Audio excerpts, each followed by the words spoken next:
Renewed fighting in Gaza has stretched into a second day after a truce deal between Israel and Hamas expired early Friday.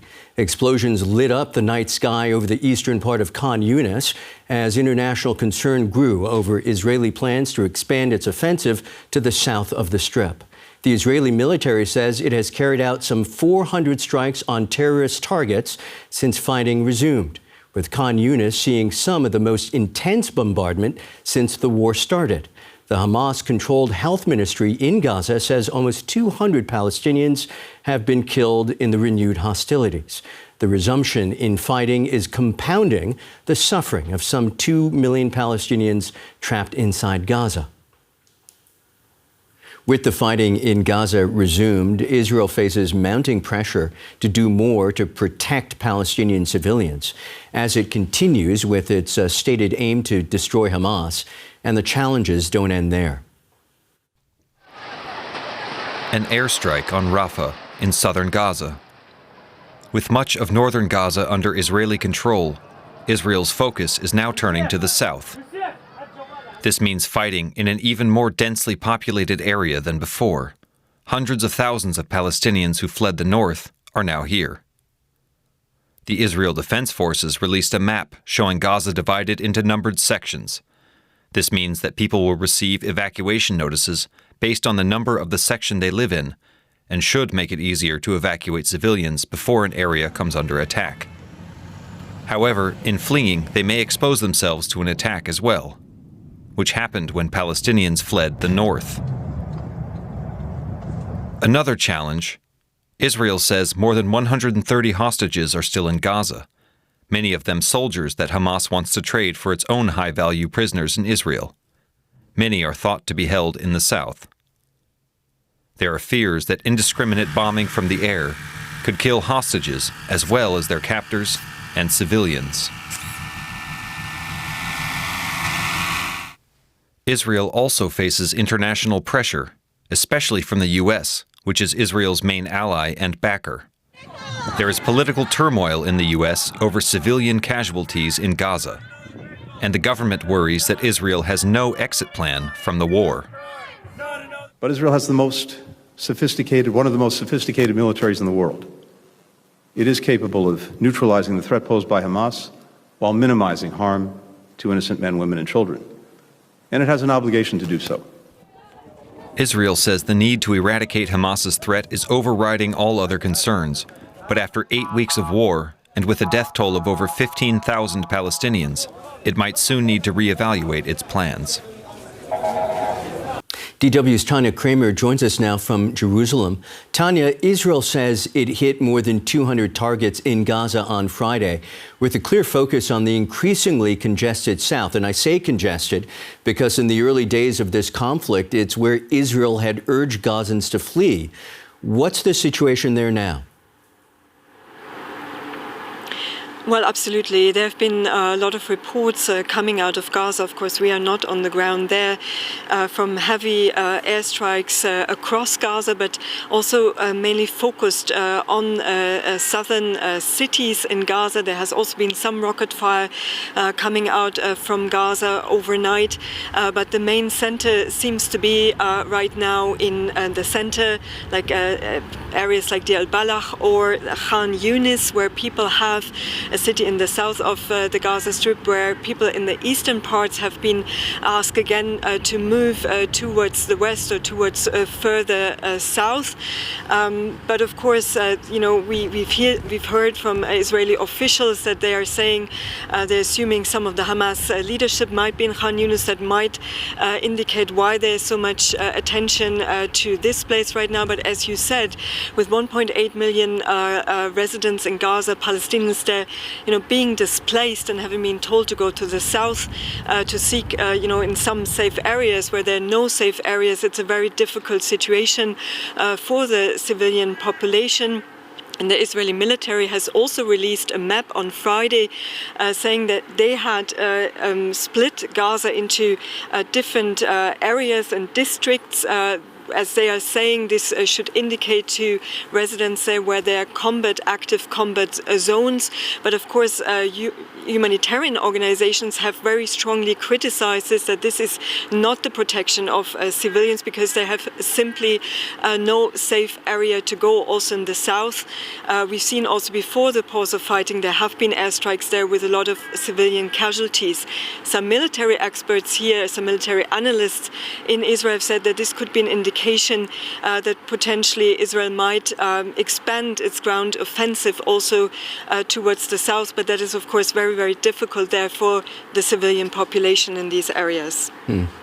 And for the families of remaining hostages and of course besieged Gazans, the fact the truce has ended must of course be a blow. What hopes, if any, are there for any possible ceasefire? Well, it's really too early to tell. This was the concern all along, that this is just a pause in fighting. Of course, Israeli hostages that were held in Gaza have been released. Of course, not all of them. Many remain in Gaza. And then humanitarian aid came in, but as the report indicated, not nearly enough to meet all the needs. But right now, the fighting is back. The war is in full force with dire consequences for the civilian population, and there's no indication if both sides would agree soon on another pause in fighting. That is Tania Krämer. Thank you so much, Tania. For more, let's bring in military expert Frank Ledwidge in Oxford. Frank, the war is now very much focused on the south of the Gaza Strip, where thousands of Gazans have fled since the beginning of the conflict. Is it possible to fight a war there and still protect civilians? Well, good morning, Michael. The answer is evidently no. And we discovered yesterday that the targeting system the Israelis are using, which is generating so many targets every day and integrates all the intelligence sources, human intelligence, air intelligence, space, signals, is in fact driven by AI, which raises real concerns, I think, for ethicists and indeed for military professionals as to the automation of warfare. So in other words, the target list is generated and then choices are made, and those choices will often have a bias to them of acceptance. That seems to be the case. So to come back to your question, self-evidently, and we've seen so far, it's very difficult to do that, but especially if your target list is extremely long. You just tick them off and there they are. Usually what would happen is every strike would have something called a collateral damage estimate in most Western countries, and I think Israel used to do that. Very difficult to do that when you're striking hundreds of targets every day. Just one gloss on what Tania said. I've little doubt that the ground war will extend to the south. It will need to do so in due course if Israel is to meet its objectives. Meanwhile, that ground war is carrying on very intensively alongside the airstrikes in the north of Gaza. Right. One of the biggest challenges, and we've talked about this, I'm sure, in the past, one of the biggest challenges the IDF faces is dealing with Hamas's tunnel system. As someone with general combat experience, how difficult do you imagine it is for the Israeli military to fight there?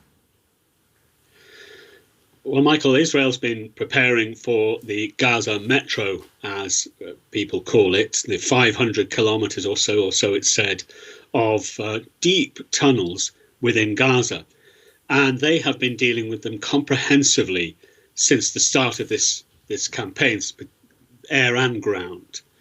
So, for example, just before the ceasefire, the Israelis announced that they had found in the north of Gaza, where their soldiers are, in excess of 400 tunnel entrances.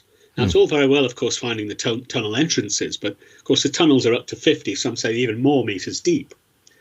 And no Israeli soldier, however elite, and the Israeli Combat Engineer Tunnel Corps is an elite unit, that are going to go down there themselves. So they will be using robotics. There are clearly other devices used. I mean, there's various forms of foam, for example. There's some talk of flooding the tunnels from the sea.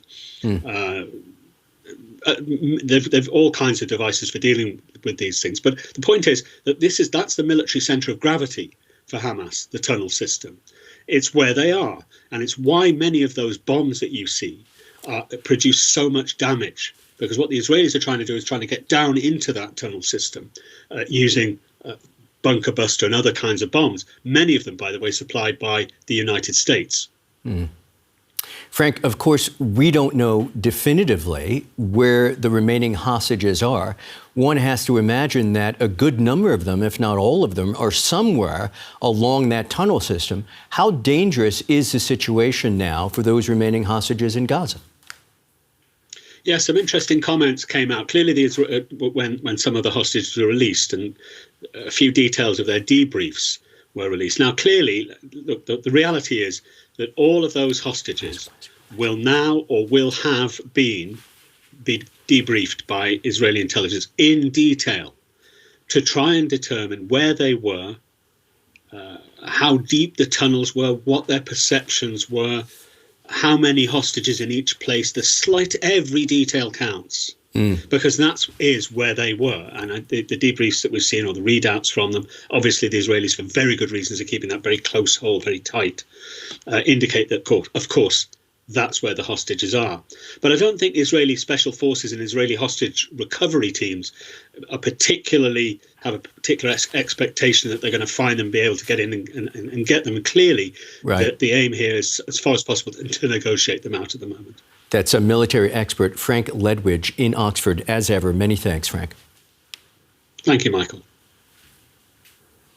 And for more on this, we welcome now journalist Hazem Balousha from Jordan.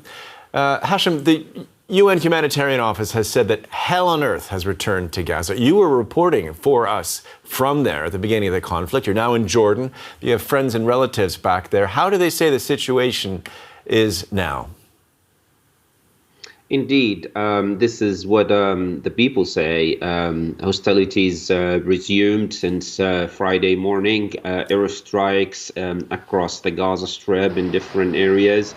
There is movement of some tanks in certain areas, especially in east of Khan Younis in South Gaza Strip, in Jabalia in the north, east of Gaza City. As well, some people were asked to evacuate. Recently, there was an airstrike on Jabalia refugee camp in Fallujah neighborhood on a family house housing over 100 people. Some reports that coming from there, about 100 were killed. According to the medical, to the director of the Kamal Udwan Hospital in Jabalia, said 12 were received, 12 killed received to the hospital. I talked to different people in Khan Younis, and they said that airstrikes didn't stop. There were airstrikes on Hamad compound. About 6 buildings were destroyed there. And it's going up to now, I think, and people are running out of some certain areas. And Hazem, big picture-wise, during the past weeks, we know that hundreds of thousands of Palestinians have fled to southern Gaza, which is where the fighting is now focused. So where are people supposed to go? This is the question. This is what the people are asking. They don't know. I talked today to someone who told me that they, her and her family displaced for 4 times. First from their house to the father-in-law house, then to Nusayrat in central area, then to east of Khan Younis, and now they are in the west of Khan Younis. They don't know where to go. I talked to other one who's from Quza'a, east of Khan Younis, and told me that he fled from his house before the bows, returned during the 7th day of the bows, and now again at run UNRWA school. People wonder where to go. They are ready. They might be asked to evacuate, and there is no place to go. Some areas are experiencing some ground invasion, but other places are under airstrikes as well. And help us, if you don't mind, understand the sort of no safe haven situation. Israel says it's carried out some 400 strikes on Hamas since the end of the truce. Hamas says that around 200 Palestinians have been killed since that began. Do those numbers sound plausible to you, accurate? Well, just like less than half an hour, the Ministry of Health held a press conference in Gaza and said that the death toll raised over 15,000. Actually, this number of 200 was for yesterday, and today death toll is not updated yet. So these numbers are happening because there is overcrowded areas and people are killed when there is a single airstrike or artillery shell. Journalist Hazem Balousha reporting for us from Jordan.